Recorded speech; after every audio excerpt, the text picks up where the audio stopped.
Hello and welcome back to Active London. It's the last session of the whole conference, and what a session to finish on. This is about going where the people are. How do you promote activity in non-traditional spaces? I'm sure you've been presented with the conundrum of we just don't know where to find people, we just don't know how to do things. Well, this is a session that will make you think outside the box and be a bit creative. So I'm about to hand over to our speakers on this. Notepads at the ready. This is going to be a really informative session.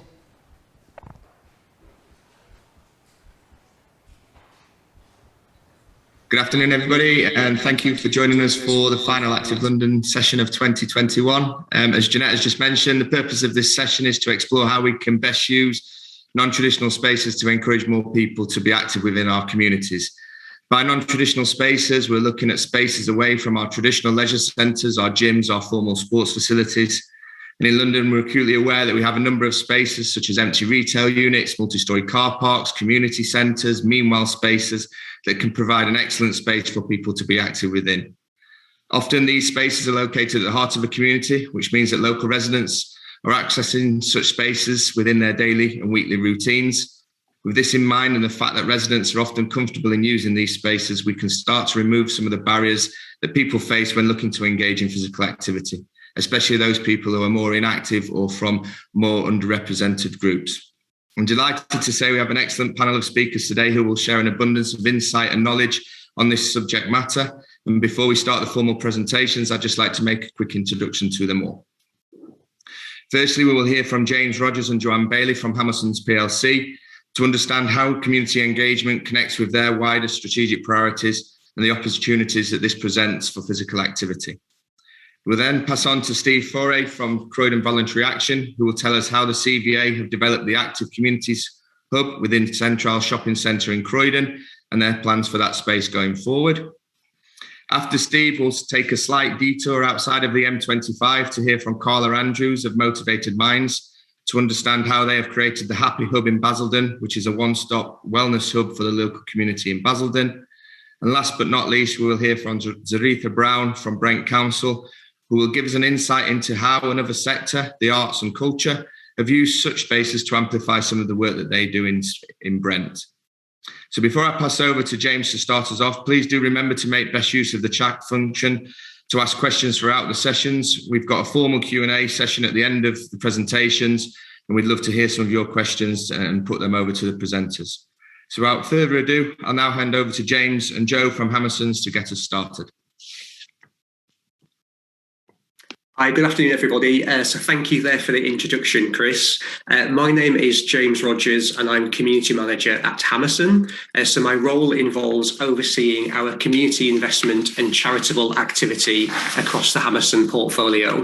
And I've been with Hammerson for around 6 years. If I could have the next slide, please.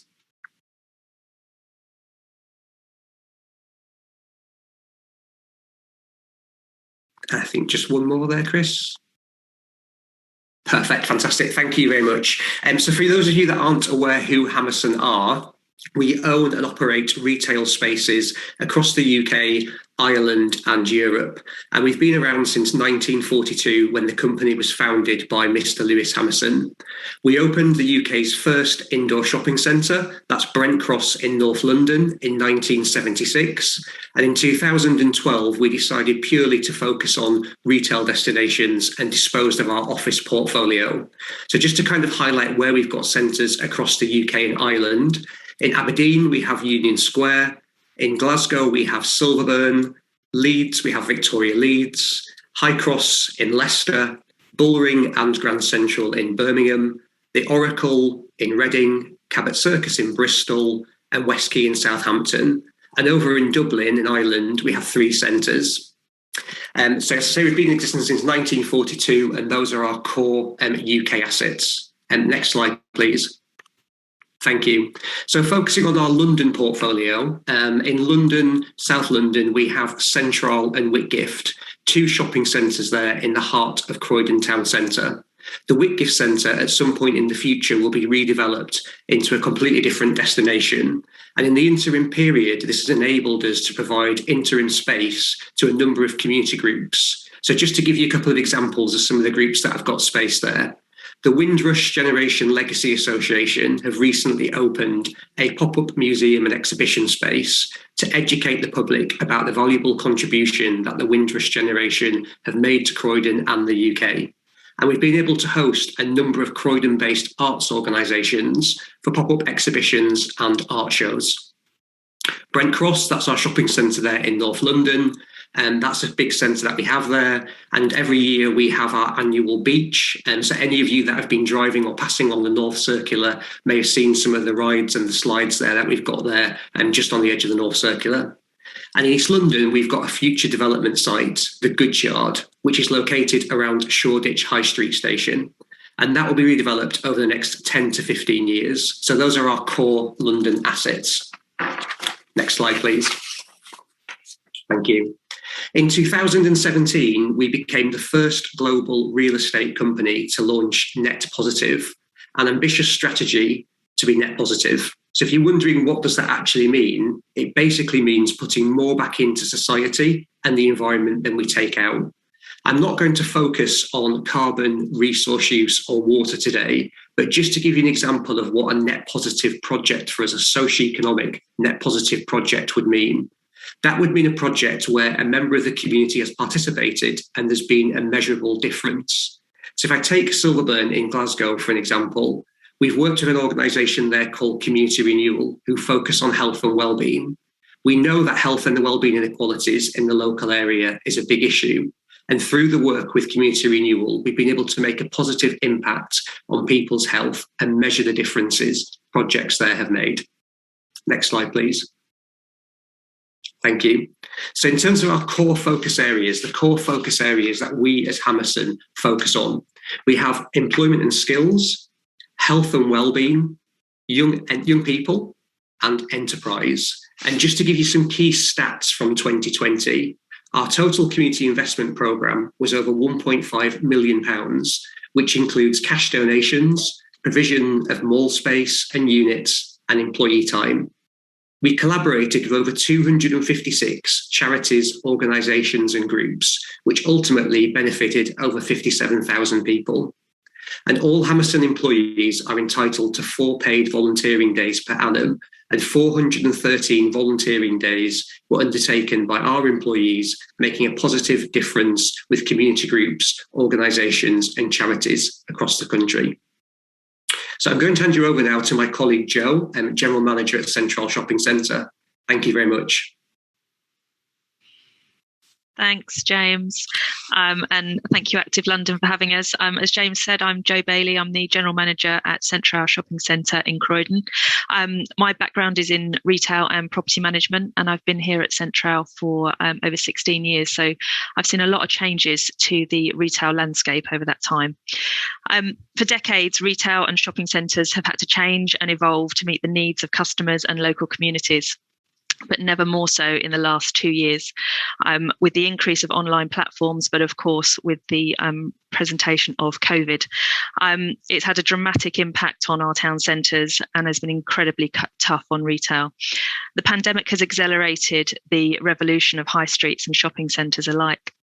In particular for Croydon, the high street is now a hub for local community as more people are working from home and rediscovering the town centre. Next slide, please. And again. Thank you. Each lockdown has looked slightly different, and and presented a different set of challenges. As we emerged from lockdown 3, it was all about vaccinations and testing. In Croydon, we worked really hard and at pace with the NHS and private testing companies to deliver the first vaccine centre in London in a shopping centre, vaccinating up to 1,500 people a day. We also have blood plasma donation hub and a PCR testing centre. The shopping centre experience and offer now looks very different to the pre-pandemic, and I've no doubt there will be more changes to come.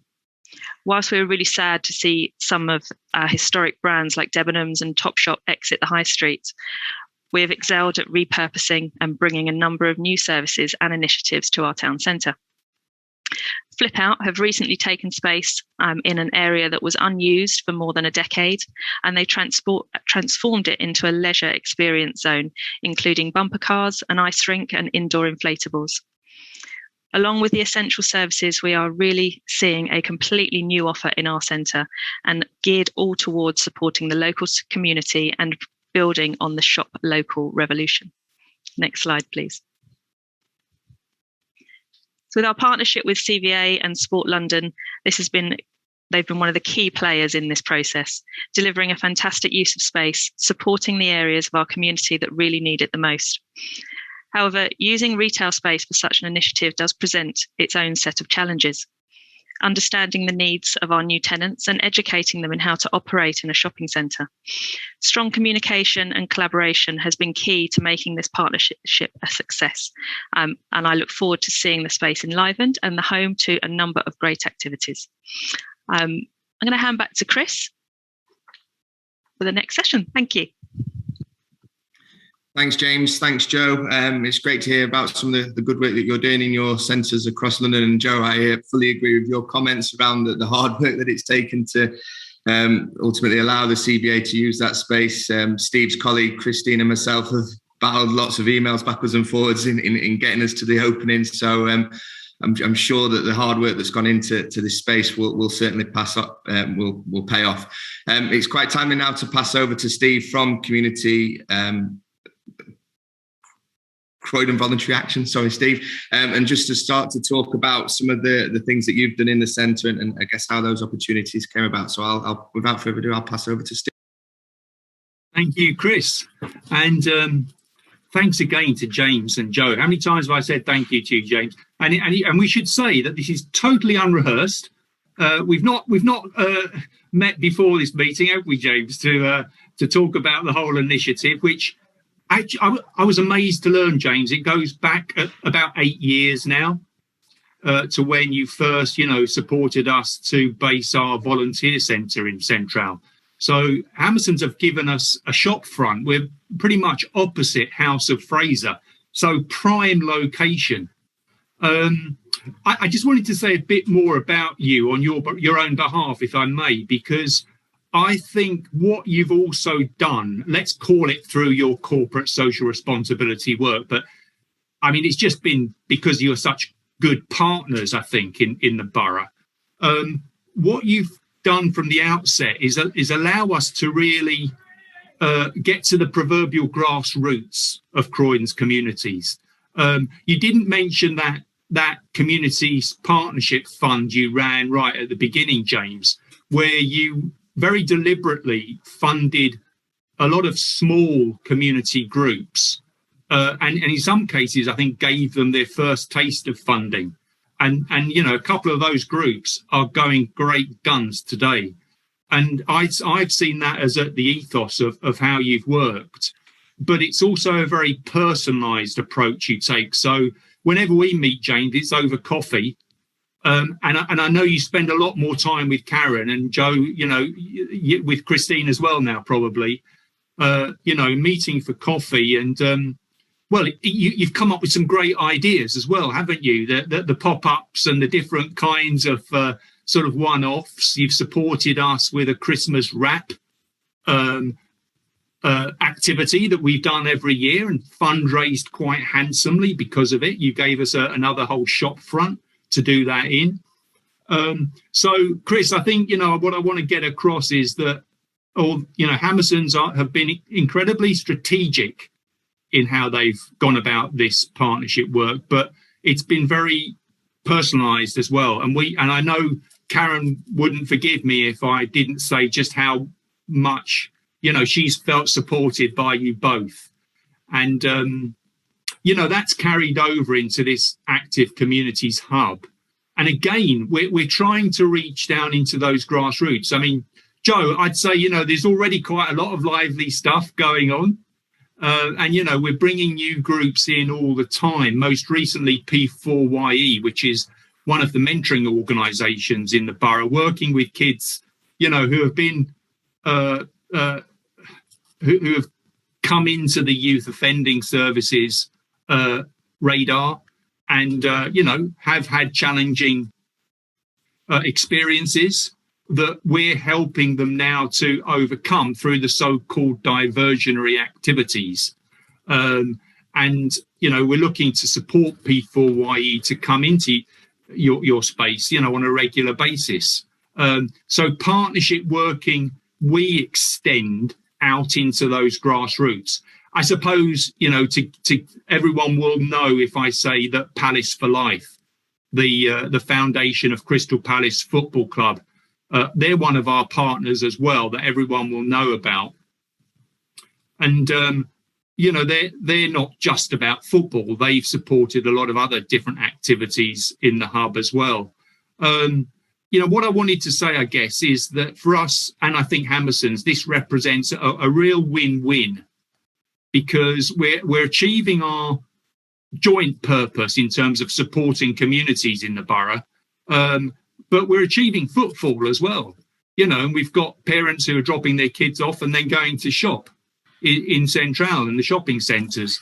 And the other thing to mention is that through Hammerson's partnership work, it's opened up other partnership possibilities for us. So, James, you'll know that McAlpines have got involved, and, Karen and Christine are sort of plotting with them in terms of future ventures as well. That's just one example, I think, of how that broader corporate social responsibility work can get off the ground when someone like Hammerson's gives it a kickstart.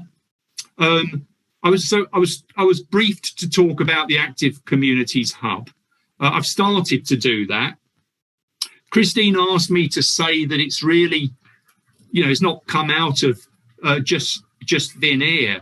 When Hammerson's gave us the opportunity to be based in Central, what we did was draw upon a lot of projects that London Sport and others have supported us on. So, Game Changer. We had 3 years funding to work with, again, particularly people who are inactive and I guess they're quite intimidated sometimes by traditional sports, don't want to go to gyms or leisure centres. But of course, there are health risks because of that. And so through Game Changer, we were able to target community sports activities at people who might have been, less active than they wanted to be. And we've done that, again, by working in partnership. So we acted as a sort of pathway into mainstream sports clubs, but we started off with quite modest activities, getting people involved in, quite informal physical activities. And again, that's the ethos that we're bringing into the Active Communities Hub. We don't want it to be an intimidating gym type environment. It's that personalised response we're looking for that makes people feel welcome. So Game Changer was one of the things that led into that. Another one was This Girl Can, which lots of people on the call will know all about. And as it says, this was all about getting women and girls more involved in sport. And we've been able to put on a lot of follow-up activities in the hub. So those are the kind of things that we were building on. But if I just mention some of the stuff that's now developing, we've got multi-sports with Mind in Croydon. We've got exercise for cancer patients, women's exercise like badminton, a men's health and exercise program as well. That's done in partnership with one of our social prescribing organisations. We've got Love to Move, which is gentle exercise for people living with dementia, and British Gymnastics are supporting that. And then we've got mat and chair yoga. Confess I haven't seen any mat and chair yoga in action, but there are multi-sport sessions for refugees and asylum seekers that are really taking off. And you'll appreciate that when a lot of people come into this kind of environment and hopefully have a good time, hopefully get some exercise, so many other issues come up as well. And the last thing I want to say, if I've got time, Chris, is that, this isn't just about physical activities, James, is it? There are those other win-wins, but not least, it's about linking people into other services around the borough. So if you think of the kind of traditional hub and spokes model, we think of our active community hub as one of the spokes that's part of a bigger system in the borough. You know, CVA, I should have said something about our role at the beginning, but, you know, we support the whole of the voluntary and community sector in Croydon. And what we're always trying to do is connect people up, you know, not least to make local services more accessible. That could be around anything: mental health, employment support, getting advice around debt, unemployment. So by acting as one of the spokes, what we've got is another strategic way of, you know, with people like, it's quite often, I had to say, young mums who come into the Active Communities Hub, and they've got so many other issues that they really need support on. We're able to link them up with the right organisations. And it's not just a sort of impersonal signposting service. It's a, let me introduce you to Dave or to Angelique, who can give you that kind of support. So I hope I've got across, Chris, how the Active Communities Hub is in the business of physical activity, but how it's about so much more. And that's, you know, down to the strength of this partnership that Hammerson's have allowed us to, you know, develop with them. Thank you. Fantastic. Thank you for that, Steve. I think you clearly articulate the opportunities that exist in these kind of spaces and the wide range of activities that can take place. But that key thing you've just mentioned there around how we can link people into that wider system is, I think, one of the key outcomes that comes from these kind of works. Again, these people that will potentially be engaged in these spaces are people that need that support. And by you being able to provide that, that is, you know, a key issue that's been addressed. So thank you for that. Just before we hand over to Carla, it's just a reminder to people in the audience, please do feel free to keep putting questions through. We've had a couple come through already, but please do continue to make use of the chat function so we can pick those questions up at the Q&A session at the end. So as I mentioned, we're now going to hand over to Carla over in Basildon. I was fortunate to go over to Carla's hub a couple of weeks ago, and I'm extremely impressed with what she's doing, and I'm hoping that this presentation is going to allow everybody in the audience to get a flavour of the work that Carla does and the impact that it's having locally. So I'll hand directly over to you now, Carla. Thanks, Chris. Hi. Okay, may I have my first slide, please? So I run an organisation called Motivated Minds, and we set up in 2011, but in 2015 we had one full-time member of staff and no income. But we knew as a mental health provider that what we wanted to achieve, and we wanted to promote positive mental health, because when you ask a lot of people about mental health, they straight away jump to, oh, I haven't got mental health, or, oh, I know someone that is ill with said diagnosis. So we wanted to promote positive mental health, and we wanted to do that in a lifelong way, because a lot of services are either children's services or adult services, and there can be a disjoint sometimes between going from child to adult, or even some 18, 19-year-olds are getting thrown into adult services and they're not mentally ready for adult services. We also wanted to create an all-year-round approach to mental health. So by working with children, usually we work in schools, but that would, during sort of school holidays, that was always a problem when you couldn't support them. And we also wanted to support people through life changes, such as changes in employment, changes in maybe parents getting ill and having to look after them. So that was the premise of sort of Motivated Minds. We also wanted to offer immediate support, because there are very long waiting lists for a lot of organisations and the NHS. So we wanted to offer some kind of outreach that could offer immediate support. And we also wanted it never ending, which would take people on a journey of different options of wellness intervention. So we could have someone that might come to us and be really in crisis, but over time work their way through into a journey of wellness, and then come to us once a year on our spa days or our personal challenges and climb Mount Snowdon. So they can continue a journey of wellness and have the support of Motivated Minds.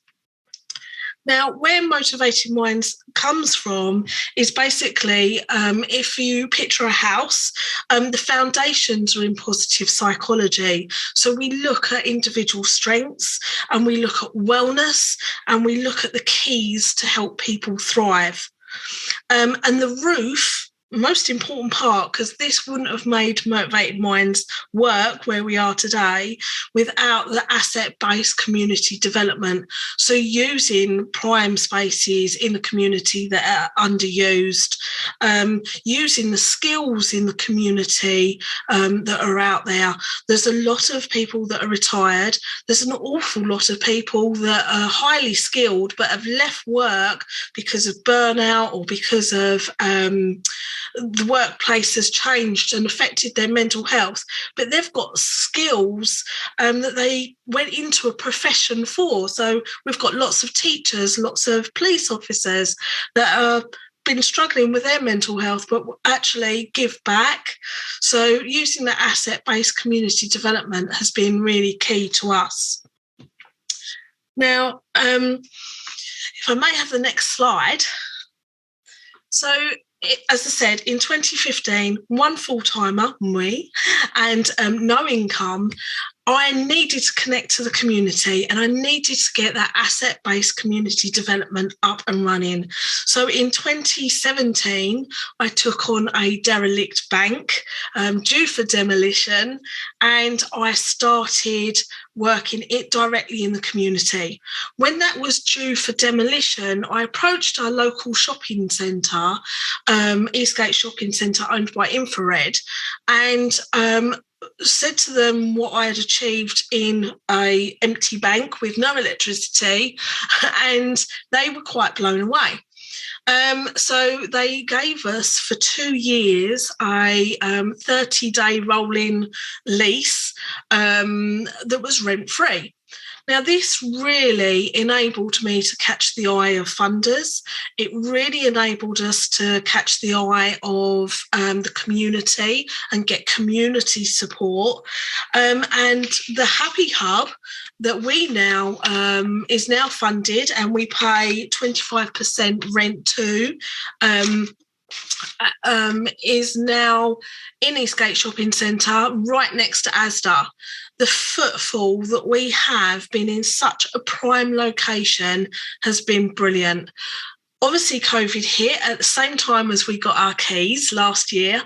So in June, when we could come back together, there was the community painting the walls and decorating it and building IKEA furniture, because we're very hands-on, and we have built the Happy Hub. So the Happy Hub has 5 zones in it, because people still don't understand mental health. They don't understand the word well-being. A lot of people don't understand those words. So we've broken it down into the 5 ways to well-being. Everyone understands giving. Everyone understands connecting, everyone understands physical activity, taking notice and learning. So as you go into the shop, if I may have the next slide, please. Oh, sorry. Can I go one forward? Right, if you go into the shop, you'll see there's the giving zone, there's the physical activity zone, there's our take notice zone, there's a learning zone, and our connect zone.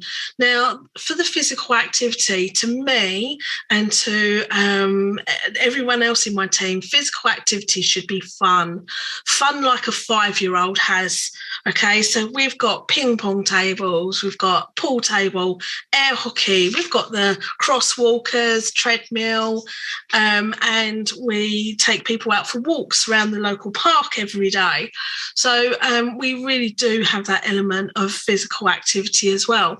But as Steve said, it's about a line of sight. So some people might come in just for the CAF, but then we can start that conversation about, come and have a game of air hockey, or they might come in for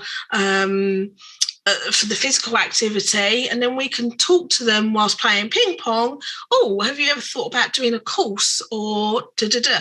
So we can take people on a wellness journey, and I am very privileged to have, if I may go back to the partner slide, this many partners supporting us. So we've got Eastgate Shopping Centre, Basildon Council, who have been phenomenal, Active Essex, who I can't praise enough, sorry, Sport London, but the NHS have been brilliant, the police crime commissioners, Essex County Council, and then we've partnered with people like Peabody Housing Association.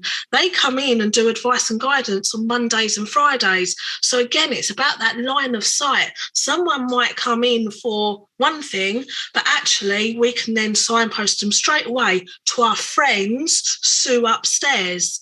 So there's no, here's a number, go and ring it. They actually have a personal experience of being handed over.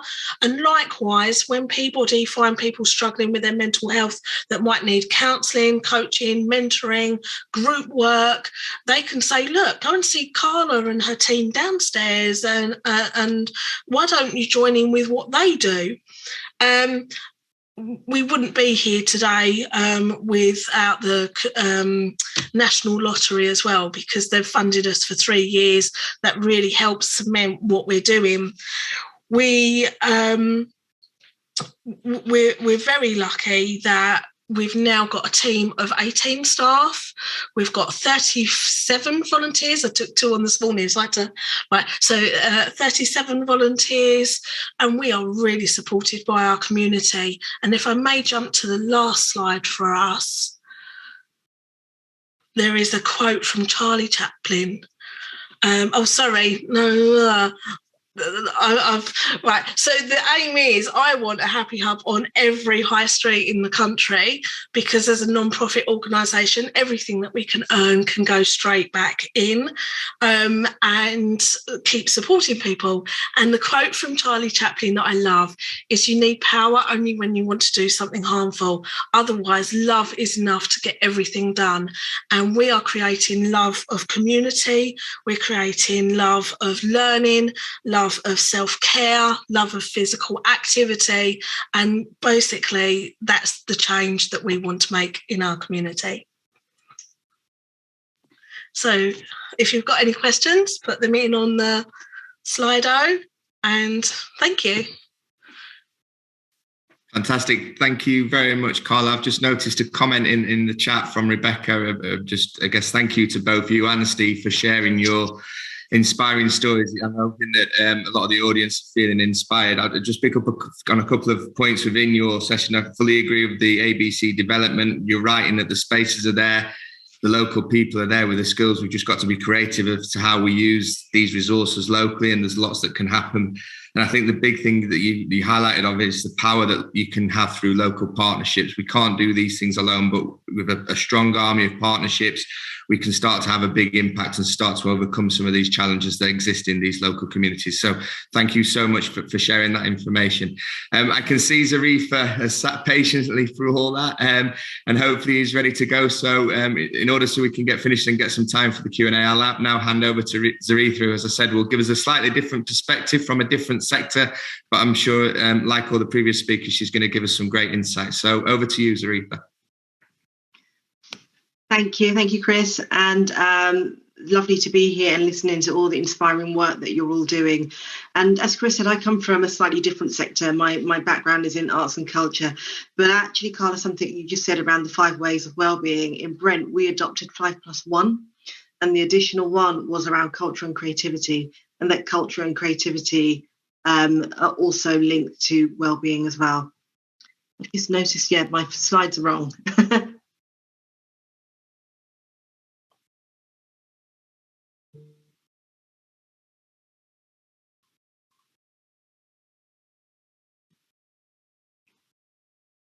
Do you want me to continue without the slides until they come up? Zerritha, if you can continue and do your best without the slides, that'd be great. Okay, so my name's Zerritha Brown. I'm from Brent Council. I'm the Brent 2020 Legacy Manager. And last year, we were the Borough of Culture. So the Borough of Culture is a Mayor of London award. And I believe Croydon are going to be the Borough of Culture in a couple of years to come. I think 23, everything got pushed, didn't it? Because of 22, because of COVID. But yes, so we were awarded the title in 2018. Our programme is a programme that was very much rooted in the community. We are in Northwest London. We are one of the most diverse boroughs in the country. We have a very young population. But in terms of culture and cultural participation, our participation is probably lower than some of the other areas, some of our counterparts, particularly our neighbouring boroughs as well.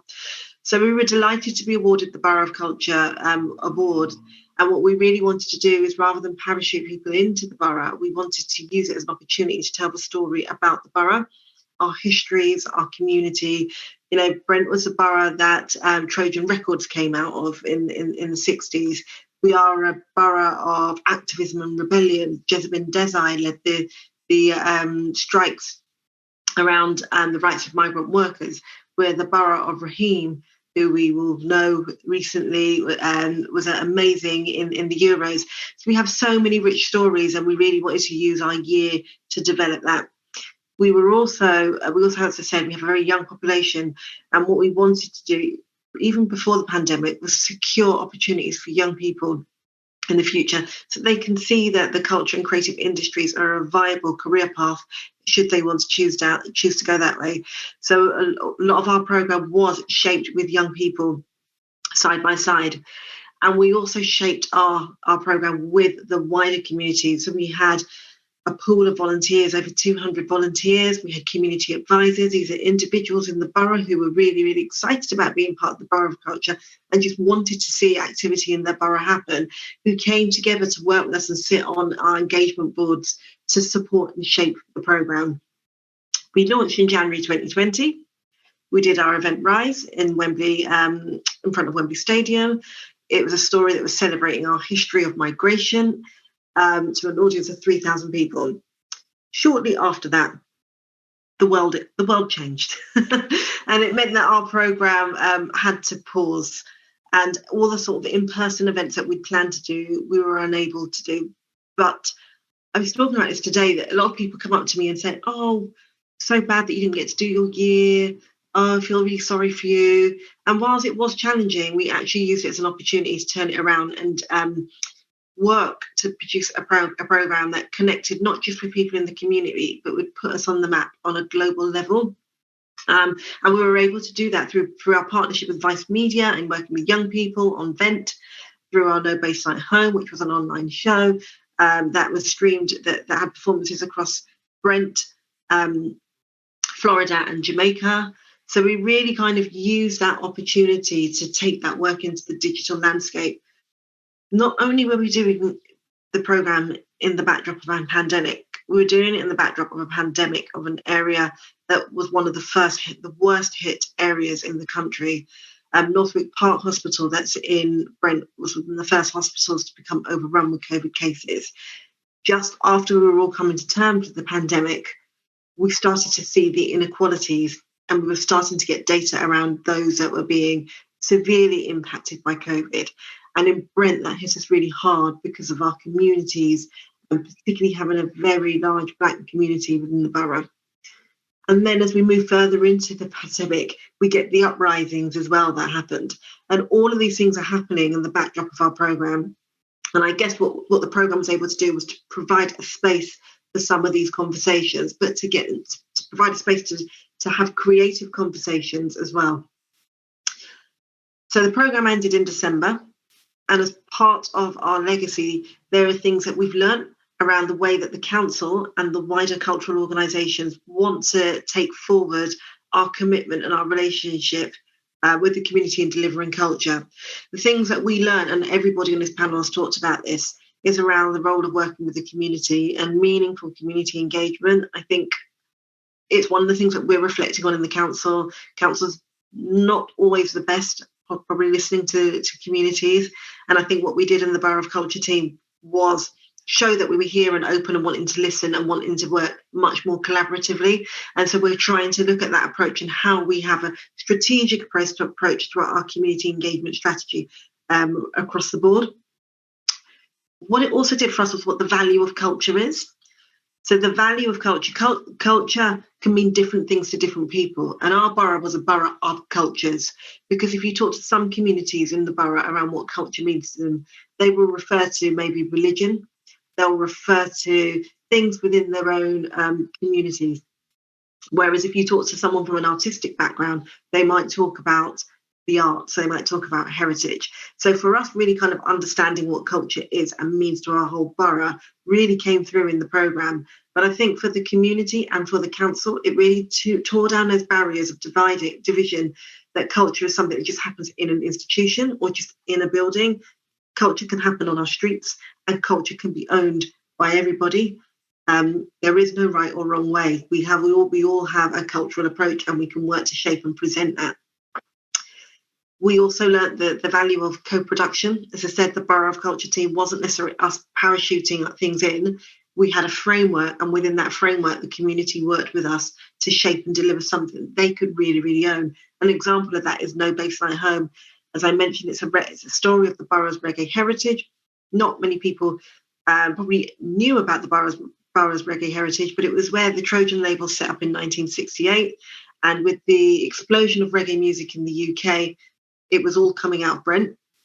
But it's not a story that, unless you're from Brent or you're from the reggae community, that you know. So No Baseline Home allowed us to build that story with the people that were part of that movement and put that on a global stage. And then the other thing that we've learned is around digital and hybrid working. And I think we're all sort of adjusting to how we might take that forward. It feels, I don't know how you guys have felt, but it feels that since we've been allowed to kind of get out and socialise, that balance of being on screen probably has dipped a little bit. But it's working out, how do we still engage the audiences that might not be able to get to a physical space through our digital offer as well. And then in terms of some of our big strategic legacy areas, one of them is around reclaiming and reframing space. So the question that we get asked a lot is around artistic space. And that is either for makers and creators or people that want to perform or rehearse. And with Brent, we don't have lots and lots of rehearsal space, which are obvious. So we don't have an obvious art centre. But what we do have a lot of community halls and other spaces similar. And what we're seeing increasingly, and we saw it pre-pandemic, but more so now, is vacant units on high streets. And as part of the council's strategic transformation priorities, they've realised some funding and ring-fenced some funding for business support and to support reactivating and reanimating the high street. And from that, one of our ambitions is to get access to up to 3 units. I say up to, because it depends how successful we are in getting those units, but our aspiration is access to up to 3 units on the high street, which we are able to use as a cultural hub. And by that, it's not necessarily a meanwhile space where we're going to have a tenant going in there.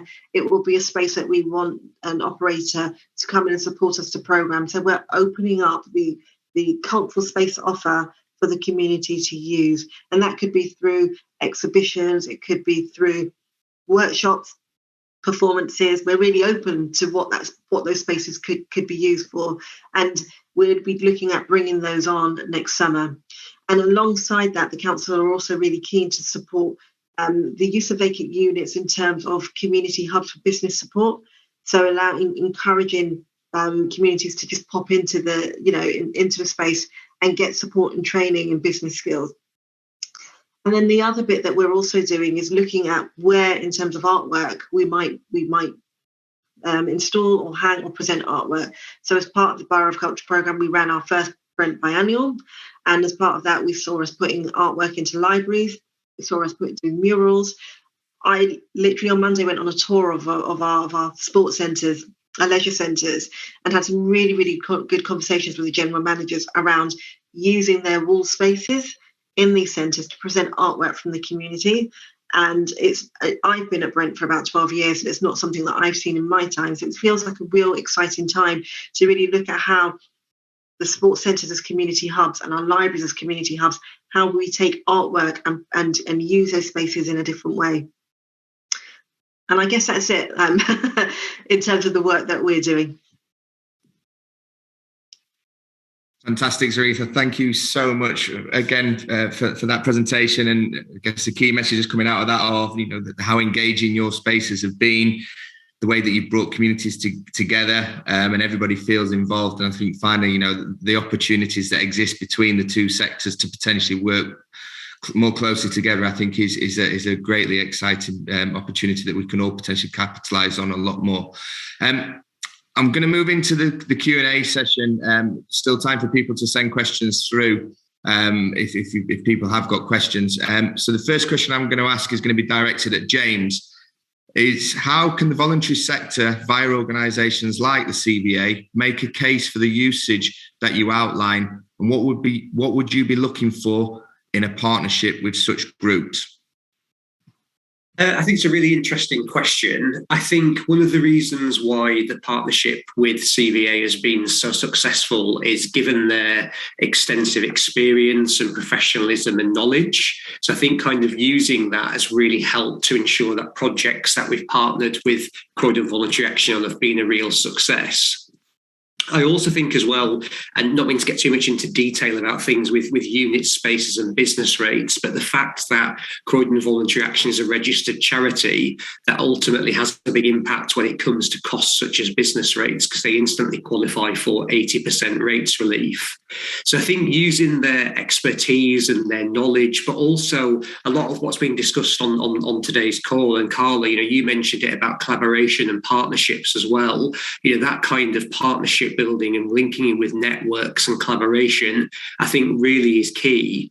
So I think kind of partnerships, collaboration, expertise, and especially local knowledge as well. Croydon Voluntary Action, I'm sure all the other voluntary actions across the country have a really good understanding about local needs, local issues, local priorities, and ultimately the community groups and charities and organisations that exist in that area. Fantastic. Thank you, James. The next question we're going to direct at Steve. You've talked about how you use the hub to connect people to the wider system. How can we best go about getting the likes of the NHS to see the value in venues like the hub in dealing with issues like health prevention or health improvement?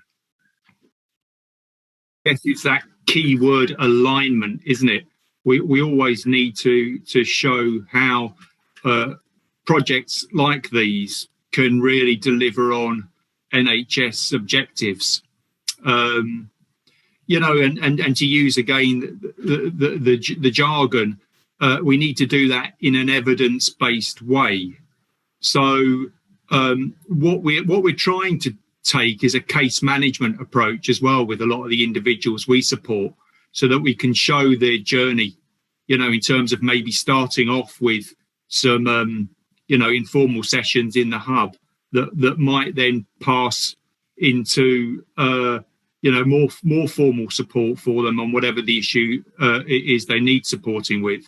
And we've got that case management system now being used by the NHS, and we're even getting, forgive the jargon, we're getting the link into EMIS, the GP system, which is quite hard to penetrate. But I think the point, Chris, is that if we can show in that sort of evidence-based way that we are helping to make people more healthy, more active, and better connected, then we're going to prove the business case that we know everyone signs up to, and it is about getting people. There was something on the radio this morning, did you hear it, about the number of false prescriptions given or unnecessary prescriptions given to people? We know that quite often it's not the most important thing for people to get a GP appointment. It's more important that they get better connected and find the kind of social support that can be provided through projects like this. So, it is Carla talked about well-being and what we mean by that. It'll take another full conference to get to the bottom of it. But if we can demonstrate that we are supporting people's emotional health and well-being, then we hit so many buttons for the NHS.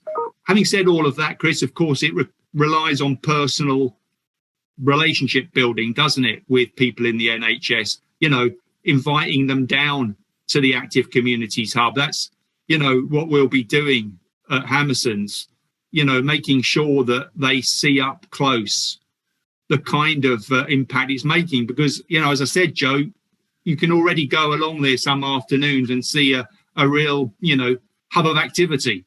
And we've only just started. So, I think it's important for them to come into the environment and just see the kind of interaction that's going on as well.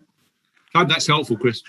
Massively helpful. Thank you, Steve. Sorry, I'm going to whittle through these questions because there's quite a few questions that we've got in. The next one we're going to aim at Carla. And there's a couple of people that have asked this around if they were kind of starting this journey now, how where do they start? How do they get taken seriously when they're approaching people like James and Joe in centres? Have you got any advice for those people that might be thinking of starting this journey and ultimately, as they say, how do they get treated seriously from the outset without maybe an evidence base behind them to start with? I think definitely have your company format set up. So whether you choose to be a non-profit like a CIC or a charity, have all of that done, have a clear business plan, make sure your policies and insurances are in place, and then do some work. You can still do some work in the community, even if it's using a library or go with some kind of evidence. Evidence does speak really loudly. It could be case studies. It could be, we use wellness wheels. So we have quantitative as well as qualitative data, and take those stories along. But I would be lying if I didn't say it was painstaking, and especially I thought, well, I will prove everyone wrong. I will just go and do it, and I will not take a salary, and I will just do. And then I thought, when the NHS then locally said, oh, they're going to set up a wellbeing hub, I thought that they would sort of come knocking and go, oh, look, you've created what we want. But they didn't. They was like, well, you can be you can put in for a tender against much bigger organisations. And it broke my heart a little bit that I was like having to write very big bids. But as Steve said, it was ultimately about the relationships that I had created with people, for people to open the doors and and to meet people. And we started to win awards, and I think that also helped with our credibility. But if I said it wasn't anything but painful, I'd be lying. But worth it. That's the key. Definitely worth it from what you've told us today. Thank you, Carla. One for Zerritha now. Zerritha, you mentioned a lot around kind of community engagement and ultimately getting that community voice. Obviously, Londoners young Londoners especially are facing lots of social challenges at the current time because of the pandemic. And the question is around how have you engaged young people in these conversations, and who have you partnered with to ultimately get to those young people and hear their voices more? Yeah, so we, as part of the programme, set up what is the Blueprint Collective. So Blueprint Collective are young people aged from sort of 16 up to 25 that helped us shape the programme. We started off with 8 of them, I think. They helped write the bid with us. And by the end of the year, we had 163 of them. But I guess in terms of the partners, obviously, because we were set up in the council, we were able to work really, really closely with our colleagues in children and families, who were able to get us into the schools, who were able to get into those networks. We've looked after children, children leaving care as well.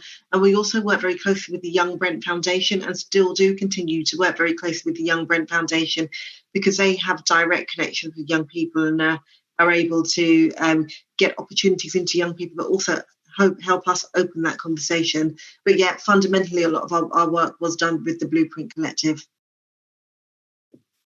Fantastic. And last but not least, a question for Joe. Joe, if we put ourselves in your shoes as a centre manager that's, interfacing with the community on a daily basis, is there anything that I guess partners around or people within the audience can do to help make you aware of some of these community groups and better inform you of the great work that they can do as a starting point, given your local connections to the communities?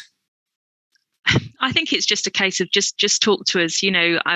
I've worked in retail and property management for many years, but this is the most rewarding work that we can be doing, working with partners like Steve and, organisations that like Carla's and people in the council is just far more rewarding than using a space for retail. And that's where we're going. It's more of a community hub, and it's about offering spaces that are going to make sure that the community use the town centre, and it's fit for purpose. Fantastic. Thank you very much. I'll bring the Q&A to a close there. So thank you to the audience for those questions and for putting those forward to us. Before we hand it back over to Jeanette, I'd just like to say a massive thank you to all our panellists today. I'm sure they've given all the audience a lot to think about, a lot of highly useful information. And I think one thing that we're keen to do as London Sport is to continue these conversations. So if you have got other ideas or you want to speak to somebody, by all means feel free to get in touch with us via local relationship managers or through the info at London Sport email address. And let's keep this conversation going, because I think we've seen from the presentations today, there's lots of benefits that can be drawn from partnerships like this and lots of good work that can be replicated in our communities across London. So just a huge thank you again to everybody. And I'll now hand back over to Jeanette to finish all the sessions off. Thank you so much, Chris. Again, another really insightful session there.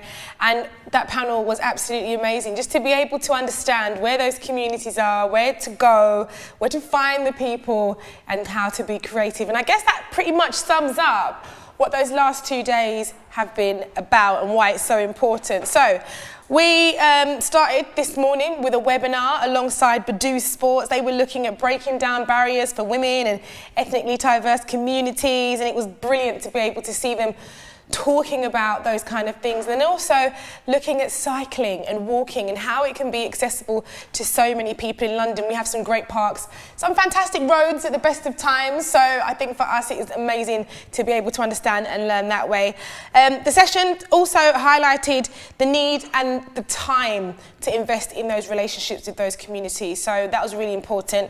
And just looking at some of the other notes that I've made as well, the continuous engagement with communities, that came through really loud and clear in the second webinar, and something I feel really strongly about myself. And hope you enjoyed my little conversation with Jenny. We were talking, didn't even feel like it was 20 minutes. It felt like 5, but it was great to talk to her and just really kind of give the experiences that I had from Tokyo. I hope you did enjoy that. And then, of course, just now, speaking, like I said, about going to where the people are. It's really important that we do that. I've had a really good time here hosting you guys with Active London in my London Sport living room. I love it here. I hope to see everybody in person though, and I think that's what's really important. That's what makes us as Londoners be so vibrant, be so amazing, be vocal about all the things that we want to talk about as well. And I hope you've had some insight into all the different mindsets, the gazes of some of the delegates and panellists that have been able to speak to you today. Were you using your Q&A chat function? Did you network? Did you connect? Let's stay in touch. It's really important. After today, please keep using the hashtag #ActiveLondon. There'll be loads on social media. Also remember that it is on demand. Anything that you have missed, you'll be able to pick it up right there. Just click that button and away you go. You'll be able to pick up any of the old sessions from the last 2 days, especially if you miss something that you're desperate to watch or if someone actually you know might benefit from it as well. There are ways to get in touch. Let's continue the conversations we've had. How do you do that? London Sport via social media, on Twitter, on LinkedIn. You can tag us in, and you can find all the contact details on the London Sport website, really important.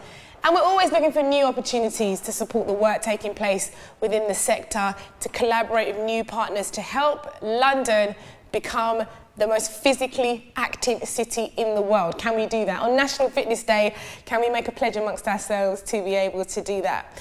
And then a massive thank you to our sponsors, Chipotle Mexican Grill, you've kept me full over the last 2 days, and of course Gym Pass as well, who've been brilliant today.